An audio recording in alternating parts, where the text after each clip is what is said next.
क्या आप भी आईबीएस से परेशान हैं? क्या आप भी दवाइयाँ करा के थक चुके हैं और रिज़ल्ट कुछ नहीं मिल रहा? आपकी कंडीशन पहले की ही जैसी है, तो आप बिल्कुल सही वीडियो पर आए हैं। दोस्तों, अगर आप आईबीएस के लिए, चाहे वो आपका आईबीएस डी हो या सी हो, कोई भी मेडिसिन ले रहे हैं, चाहे वो अंग्रेजी, होम्योपैथिक या आयुर्वेदिक, और रिज़ल्ट नहीं मिल रहा है, तो तुरंत बंद कर दीजिए, क्योंकि आईबीएस दवाइयों से ठीक नहीं होता। आईबीएस में तकरीबन आप आईबीएस के पेशेंट को जितनों को भी देखोगे, उनकी नाभि हटी होती है। मुझे भी आईबीएस था, 2020 में मुझे आईबीएस हो गया था और मैं बहुत परेशान हो गया था। मुझे आईबीएस डी था, दिन में 2, 4, 5 बार टॉयलेट जाना पड़ता था, मोशन बार बार आता था, आँव जैसा हो जाता था, और मैं भी बहुत दवाइयाँ करा करा के थक चुका था। कभी आयुर्वेदिक, कभी होम्योपैथिक, कभी एलोपैथी, लेकिन रिज़ल्ट कुछ नहीं मिल रहा था। बस डॉक्टर ही बदलता जा रहा था, कभी इस डॉक्टर के पास, कभी उस डॉक्टर के पास, और रिज़ल्ट कुछ नहीं मिल रहा था। तब किसी आदमी ने मुझे कहा, भाई आप अपनी नाभि दिखा लो, क्योंकि हो सकता है कभी नाभि की वजह से भी। तो मैंने कहा, अगर नाभि हटी होगी तो लूज मोशन लगेगा ना, थोड़ी थोड़ी टॉयलेट आ रहा और बार बार आ रहा। तो कहता ऐसा भी हो सकता है। तो मैंने नाभि चेक की और नाभि हटी थी, तो मैंने किसी से नाभि सेट करवाई, लेकिन एक सेट तो होगी, लेकिन कंडीशन वही थी, और फिर वो हिल जा रही थी 1 दिन के बाद, 2 दिन के बाद, और वैसे ही। और दवाइयाँ ले रहा था अंग्रेजी, तो कभी कभी कोई सूट भी करती तो 2 दिन, 3 दिन, 4 दिन ठीक रहता, उसके बाद फिर वही कंडीशन हो जाती। तो मैं बहुत थक गया था। और डॉक्टरों के पास जाओ तो वो कहेंगे, भाई आप टेंशन ज़्यादा लेते हो, दिमागी रूप से आपको कुछ नहीं है, आपको आईबीएस की समस्या है, खाना हल्का खाओ, खिचड़ी वगैरह। तो यार, इससे तो पहले आईबीएस में तो होता ही है कि बार बार मोशन जाने के कारण वेट लॉस होता रहता है। मेरा भी 5, 6, 7 केजी तक वेट लॉस हो गया था। तो भाई कुछ पता नहीं लगे, तभी मैंने यूट्यूब पे पहले तो योग गुरु धीरज जी हैं, उनकी एक वीडियो देखी, जिनमें उन्होंने बताया था, अभी खाना खाने के बाद आप वज्रासन में बैठो और अनुलोम विलोम करो। तो मैंने वैसा करके देखा, तो थोड़ा सा रिज़ल्ट अच्छा लगा। उसके बाद धीरे धीरे नॉलेज जैसे जैसे बढ़ती गई, मैंने देखा यूट्यूब से वगैरह वगैरह, तो मैंने स्ट्रेचिंग देखा, और स्ट्रेचिंग से ये ठीक होने लगा धीरे धीरे आईबीएस। तो दोस्तों, आईबीएस अगर आपको है तो आपकी नाभि ज़रूर हटी होगी, क्योंकि आईबीएस के पेशेंट का नाभि हटी ही होती है थोड़ी बहुत। तो आप जो भी दवाइयाँ ले रहे हैं, अगर रिज़ल्ट मिल रहा है तो थोड़ा बहुत लेते रहे, अगर नहीं पड़ रहा है तो बंद कर दीजिए, क्योंकि आईबीएस अगर नाभि हटी है तो दवाई से कैसे ठीक हो सकती है। कुछ लोग बोलते हैं, मैंने यूट्यूब पे भी देखा है, भाई साइकेट्रिस्ट की मेडिसिन से आईबीएस ठीक हो गया मेरा। हो सकता है किसी का तुक्का लग गया हो या फिर कुछ, लेकिन आप ही सोचो ना, अगर नाभि हटी है तो वो दवाई से कैसे ठीक हो सकती है। उसके लिए तो कुछ खींचतान, फिजिकल एक्टिविटी करनी पड़ेगी ना। तो मैं आपको यही बताना चाहता हूँ। और एक और बात, आईबीएस में होता क्या है कि हम तो पहले आईबीएस से परेशान हैं, और यूट्यूब पे इतने लुटेरे हैं ना। मेरे से भी एक मिल गया था लुटेरा, वो उसने, भाई मैंने बात की उससे, वो कहता मैं तुम्हारा आईबीएस ठीक कर दूंगा।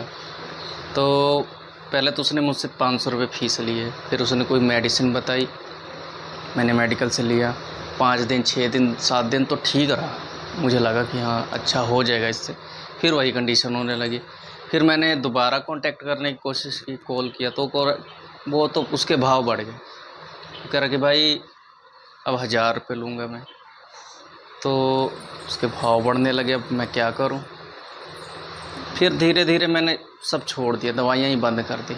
मैंने स्ट्रेचिंग करना शुरू किया, योगा से देखो, आईबीएस में योगा से थोड़ा कम रिलीफ मिलता है, ये मैं भी मानता हूँ, लेकिन स्ट्रेचिंग, क्योंकि आईबीएस में नाभि के नीचे ना स्वेलिंग आ जाती है। मैं अपने अनुभव से कह रहा हूँ, आज 5 साल हो गए मुझे आईबीएस को, मतलब अब ठीक कर लिया है, लेकिन 2020 में ही मुझे आईबीएस हो गया। तो नाभि के नीचे स्वेलिंग आ जाती है। तो स्वेलिंग आने के कारण होता क्या है कि खाना जो खाते हैं वो अच्छे तरह से डाइजेस्ट नहीं होता, वो आगे नहीं बढ़ता, कब्ज की समस्या रहती है, थोड़ा थोड़ा टॉयलेट आएगा, खुल के नहीं आएगा। तो हमें ऐसी एक्सरसाइज स्ट्रेचिंग करनी है जो नाभि के नीचे की मसल्स को मजबूत करे। जो पेल्विक मसल्स हैं वो खुल नहीं रही बढ़िया से, टॉयलेट जाते टाइम जो भी है, तो एक ख़ास तरह की स्ट्रेचिंग होती है। और ये यूट्यूब पर जल्दी आपको मिलेगा भी नहीं, क्योंकि ये यूट्यूब वाले जिनको कुछ पता भी नहीं है कि IBS होता क्या, वो भी वीडियो बना देते हैं, ये योगा करो IBS ठीक होगा, और आप वही करके फंसे पड़े हो। तो मैंने भी बहुत पंगे लिए, लेकिन मुझे फाइनली पता लगा कि हाँ, IBS को ठीक करने के लिए कैसी स्ट्रेचिंग करनी चाहिए, वो ख़ास अलग तरह की है। मैंने अपने चैनल पे भी 1-2 वीडियो शॉर्ट्स में डाल रखे हैं। तो स्ट्रेचिंग करो, और दवाइयाँ से अगर फ़र्क नहीं पड़ा तो दवाइयाँ बंद कर दो, क्योंकि दवाइयाँ के एलोपैथी दवाइयों के तो वैसे भी साइड इफ़ेक्ट होते हैं। तो दवाइयाँ बंद करो। और ये अपने दिमाग से भी रिलेटेड है। IBS जो है वो दिमाग से भी, अगर बार बार इसके बारे में सोचते रहोगे, ध्यान यहाँ ले आ रहे हो पेट पर, तो ये और नहीं ठीक होगा। तो इसको थोड़ा इग्नोर भी करना सीखो, स्ट्रेचिंग करो, खाना सिंपल, बस दाल रोटी। यही नहीं है कि रोज़ खिचड़ी खा रहे हैं भाई IBS हो गया, तो उससे और वेट गिर जाएगा। सिंपल दाल रोटी खाना खाओ, बाहर की तली वाली चीज़ें अभी थोड़ा कंट्रोल करो, मस्त रहो, घूमो फिरो दोस्तों के साथ। ये नहीं कि हाँ डिप्रेशन हुआ पड़ा है जी, वेट लॉस हो गया, मैं तो बाहर घूमूंगा ही नहीं, कमज़ोर हो गया, नहीं, फिर और तनाव से ये और बढ़ जाता है, क्योंकि स्ट्रेस से ये IBS और क्रिएट होता है, और स्ट्रेस से ही वेट ज़्यादा गिरता है। कोई IBS में हो रहा है, हमारा वज़न कम हो रहा है, तो स्ट्रेस लिए जा रहे हैं, इधर उधर भाग रहे हैं, बार बार यूट्यूब देखी जा रहे हैं और स्ट्रेस ले जा रहे हैं। तो भाई स्ट्रेचिंग करो। अगर आपको किसी की वीडियो देखनी है तो आप यूट्यूब पे देखो, योग गुरु धीरज, डॉक्टर मनोज योग्याचार्य, और खाना सिंपल खाओ, स्ट्रेचिंग करो, और ऐसी स्ट्रेचिंग करो, ट्विस्ट वाले आसन करो। आप यूट्यूब पे देखो ट्विस्ट, जो आंतों को इस तरह मरोड़ दे, जैसे कपड़ों को मरोड़ते हैं तो पानी निचुड़ जाता है, वैसे ही आंतों को जब ऐसे मरोड़ते हैं, ऐसी स्ट्रेचिंग है, तो आंत अपना काम बढ़िया से करने लगता है। नीचे की मसल्स की स्ट्रेचिंग होती हैं, वो मैं अभी अपने आने वाले वीडियो में जो बनाऊंगा उसमें डालूंगा। तो भाई बस यही था कि आप खुद से मेहनत करो। मुझे भी IBS था, आज मैं 12-12 घंटे ड्यूटी कर ले रहा हूँ, ठीक कर लिया, और IBS D था मुझे। तो भाई खुद से मेहनत करना पड़ेगा। मैं भी करता हूँ, रोज़ सुबह उठ के आधा 1 घंटा अपने आप को देता हूँ, शरीर पे मेहनत करता हूँ। और IBS में आप डिप्रेशन में मत जाओगे, यहाँ ये क्या हो गया, अरे कुछ नहीं हुआ यार, बस वो मसल्स काम नहीं कर रहे हैं, आंतें बढ़िया से काम नहीं कर रही हैं, और कुछ नहीं हुआ। कोई कैंसर नहीं है, कोई अंदर कुछ हुआ नहीं है कि हाँ ये ठीक नहीं होगा, तो ये ठीक हो जाएगा। सो वीडियो ज़्यादा लंबी हो रही है, बस इतना ही है कि भाई स्ट्रेचिंग करो, खुद से मेहनत करो, नाभि को सेंटर में लाने की कोशिश करो, खान पान अच्छा रखो। अगर ज़्यादा दिक्कत आ रही है तो मुझे कमेंट में कुछ पूछ सकते हो, मैं आपको स्ट्रेचिंग बताऊंगा।